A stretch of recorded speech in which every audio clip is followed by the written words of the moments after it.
Ang 23 anyos na si Garcia ay nagmula sa Maryland. Ipinanganak sa mga magulang na Pilipino. Naglaro siya para sa Montgomery College Raptors at pagkatapos ay sa Salisbury University Seagulls bago lumipat sa Ateneo. Bilang senior sa Salisbury, naglaro si Garcia sa 22 laro na may mga average na 4.0 puntos at 1.4 rebounds kada laro habang may shooting percentage na 38.3% mula sa long range. Excited ako para itong katuparan ng isang pangarap talaga. Ito ay isang bagay na lagi kong hinahangad na gawin noong bata pa ako ang makabalik sa Pilipinas, sabi ni Garcia who traces his roots to Manila through both his parents.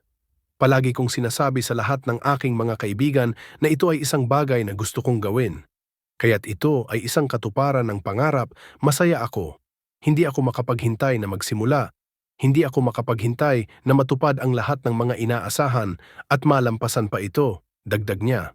Hindi bago kay Garcia ang basketball sa Pilipinas. Dahil nakipagkompetensya siya sa NBTC tournament noong 2018 kung saan nakasama niya ang isa pang Phil-Am guard na si Jalen Green na ngayon ay naglalaro para sa Houston Rockets. Garcia, oh boy, if Pampanga's watching this right now, I'm sure they have at least some regret that they let this guy go. Yeah, and how about that? Yeah, little confusion right there. Mike had to close out, thinking that this was a shot, forgetting that Jonas on the other end. What a feed right there. Paul Garcia delivering that. It's been a struggle for Quezon City to score the basketball here in the third quarter. Garcia wants to change that. He missed his first shot here in the second half, but he says Mosqueda has 8 to work with here on the shot clock. Mosqueda to Garcia. That looks good. Yeah, that definitely looks good. And then it really started with Chino rejecting that ball To jump up from their seats. and even Allen was waiting for that ball to go through the net.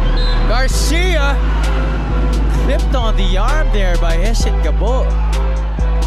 That's something. That's right. This free throw brought to you by Extreme Appliances, ang subok at kompletong appliance brand ng Pilipinas. Yanis.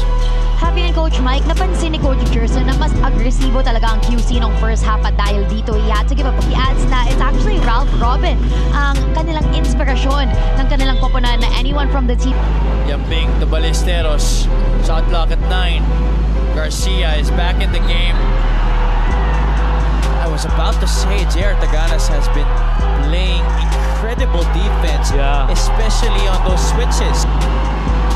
16 out of 23 for Quezon City. Pangasinan is 8 out of 14. A split at the line for Garcia. They want to Mosqueda stagger.